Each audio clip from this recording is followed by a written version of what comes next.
형제자매 여러분 안녕하세요. 오늘은 7월 19일 금요일 세상권세 굴하지 않는 복음의 당당함이라는 제목으로 사도행전 16장 33절부터 40절까지를 묵상하겠습니다.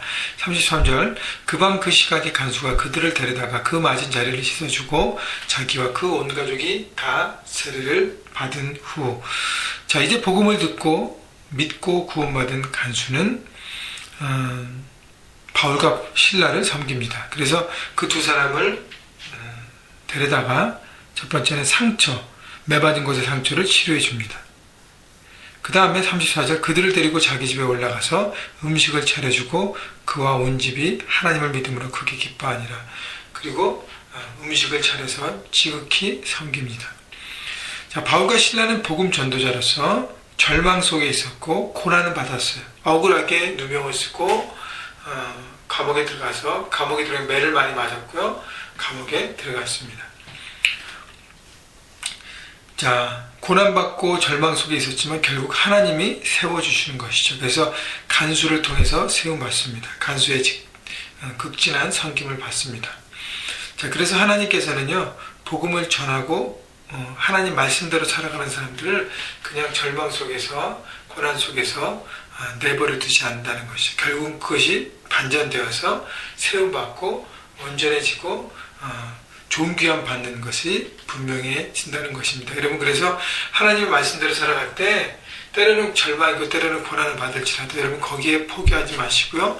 믿음으로 끝까지 여러분의 믿음을 지키면 하나님은 결국 여러분을 존귀하게 세우시고 이전보다 더 귀한 하나님의 사람으로 세우십니다. 그렇기 때문에 여러분이 혹시 복음을 들었고 말씀을 배웠고 그래서 여러분을 섬기고 가르치는 사람들을 잘 섬겨야 하는 부분이 또 필요한 것입니다.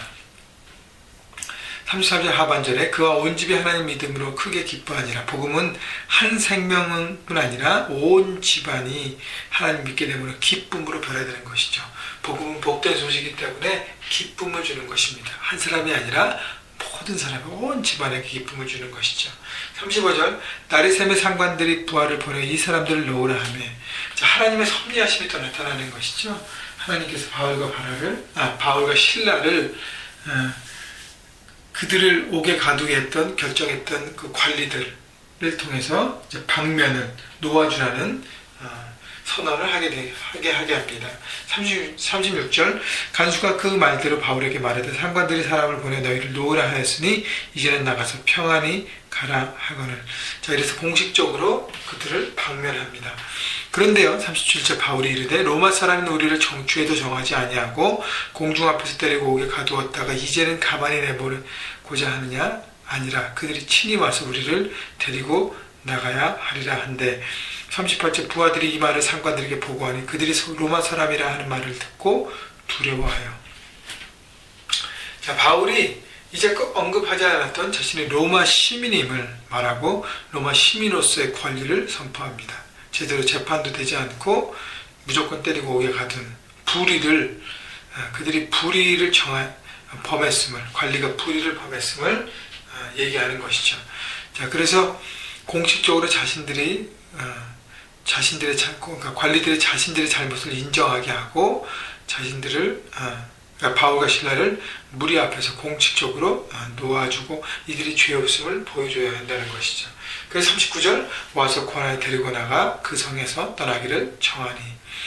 자, 바울은요 여러 가지 목적을 가지고 이 일을 했습니다. 그러니까 현재 자기 어떤 감정적으로 이렇게 자존심이 상한 거를 이렇게 회복하려고 했던 것이 아니에요. 물론 그것도 있겠지만 더 중요한 것은 자신이 이제 다시 빌립보에 왔을 때 이 문제가 클리어하게 되지 않으면 다시 복음을 전하고 다시 하나님을 사역하는데 제약이 있습니다. 그래서 이 문제가 클리어하게 되어야 다시 왔을 때도 정말 편안하게 문제없이 장애물 없이 복음을 전하고 사역을 할 수 있는 것이고요. 또 하나 더 중요한 것은 뭐냐면 자신이 떠난 다음에 지금 빌립보의 루디아를 통해서 루디아 집에 복음 온 집과 주변 사람을 통해서 복음이 들어갔고 이제 간수와 간수의 집에도 복음이 들어갔어요. 그래서 이렇게 이제 모임이 시작되고 있을 텐데 이 빌립보 크리스찬들이 앞으로 신앙생활을 하는데 제약이 되지 않으려면 이 모든 문제가 클리어하게 된다는 것을 생각합니다. 그래서 바울의 지혜였어요. 39절 와서 권하에 데리고 나가 그 성에 떠나기를 청하니.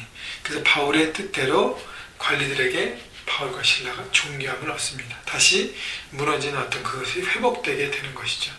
자, 그래서 하나님은 결국 세움받게 한다는 거예요. 그들을 고난했고 그들을 짓밟았던 모든 사람들에게 다시 세움받는 기회를 하나님 주신다는 것이죠. 40절 두 사람이 오게 나와 루디아의 집에 들어가서 형제들을 만나보고 위로하고 가니라. 자, 그래서 빌립보에 떠나기 전에 첫 번째 복음을 듣고 그다음 하나님의 자녀가 되었던 루디아와 그 형제들을 만나보고 위로하고 가는 것은 이게 빌립보 교회의 씨앗이었습니다. 루디아를 통해서 빌립보 교회가 시작되었는데 루디아 집에서요. 그래서 이곳을 찾아가서 권면하고 위로하고 아마 복음 안에서 온전히 있고 하나님을 어떻게 섬기고 어떻게 살아가야 되는가를 어떤 제자로서의 삶, 복음의 기초를 다시 한번 다지고 그리고 권면하고 위로했을 것입니다.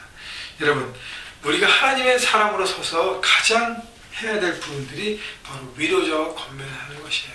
상대방을 정죄하고 짓밟는 사람은 바로 마귀에 속한 사람인 것입니다. 여러분, 오늘도 삶 현장에서 복음으로 잃어버린 영혼을 향해서 달려갈 사람 누군지를 생각해보고 그들을 권면할 때 여러분 그 한 사람뿐 아니라 그의 가족과 주변 모든 사람들이 돌아오는 것을 알고 한 생명이 중요함을 여러분 깨달으시고요.